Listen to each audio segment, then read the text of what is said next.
नाशिकमध्ये आपण आगामी कुंभमेळ्यासाठी खूप मोठी ताकद नाशिक महापालिका मिळवण्यासाठी लावलेली आहे. नाशिकमध्ये आगामी काळात कशा पद्धतीने प्रचाराची संपूर्ण प्लॅनिंग असणार आहे? नाही, आमचं नियोजन आहे. आमच्याकडे कार्यकर्ते खूप मोठ्या प्रमाणात या ठिकाणी आहेत.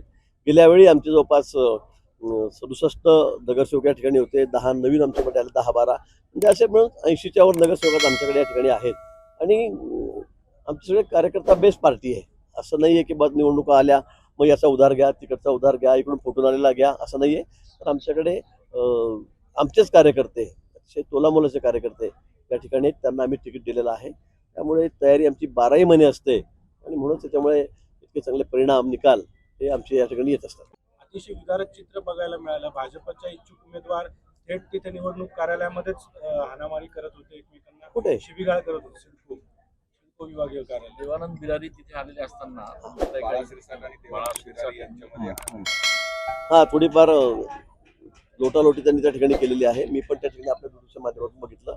निश्चित खरं म्हणजे तिकीट मागेपर्यंत ठीक आहे, पण तिकीट देताना किंवा देऊन झाल्यावर माघारीला असं होणं हे फार अपेक्षित नाही आहे. आणि म्हणून त्याचं समर्थन आम्ही कोणी करत नाही.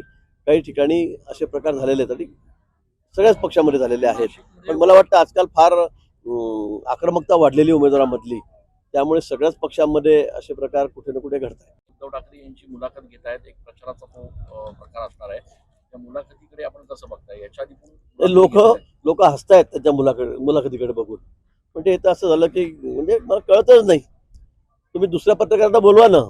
एवढे मोठे पत्रकार आहेत. आता संजय राऊत उद्धव ठाकरेंची मुलाखत घेत आहेत, तर त्याला काय म्हणावं? त्यांचेच प्रश्न, त्याचेच उत्तरं आधी बसून तयार करतात. मी हे विचार, तू ते सांग, मी ते सांगेल, तू हे विचार. मला यापेक्षा हास्यास्पद पत्रकार परिषद दुसरी असू शकत नाही. काय बोलवत त्याच्याबद्दल? मुख्यमंत्री कार्यालयातनं आरो जे होते त्यांना फोन केला आणि त्याच्यामुळे हे सगळं झालं, याची चौकशी व्हावी अशी त्यांची मागणी. आता मला समजतच नाही आता या वक्तव्यावर मी काय बोलावं. आता जागा बिनविरोध होत आहेत. त्या ठिकाणी समोरचे प्रतिस्पर्धी माघार घेत आहेत. तुमच्याकडे पुरेसे माणसं त्या ठिकाणी लढायला नाही आहेत. कुठे आहेत? त्यांच्या पक्षाकडे लढायला कोणी फॉर्म भरायला तयार नाही.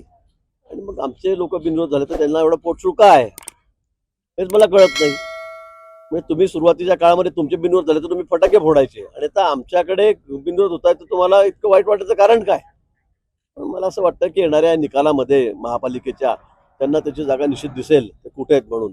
आता जे काही आरोप करते त्यांना ती सवय झालेली आहे. कोट्यवधी रुपये देऊन ती माघार करण्यात आली. काहींना धमकवण्यात आलं आणि काहींना पैशांचा आमिष दाखवण्यात आला. आता तुम्हाला समोर पराभव दिसतोय म्हणून कधी निवडणूक आयोगाला शिव्या घालायच्या, कधी त्या मतपेट्यात विचारात त्यांना शिव्या घालायच्या, कधी बॅलेट पेपरवर घ्या ते म्हणायचं, कधी खोटे तुमचे मतदार त्या ठिकाणी आहेत, डबल टिबल बोगस आहेत, त्या याच्यावर आक्षेप घ्यायचा.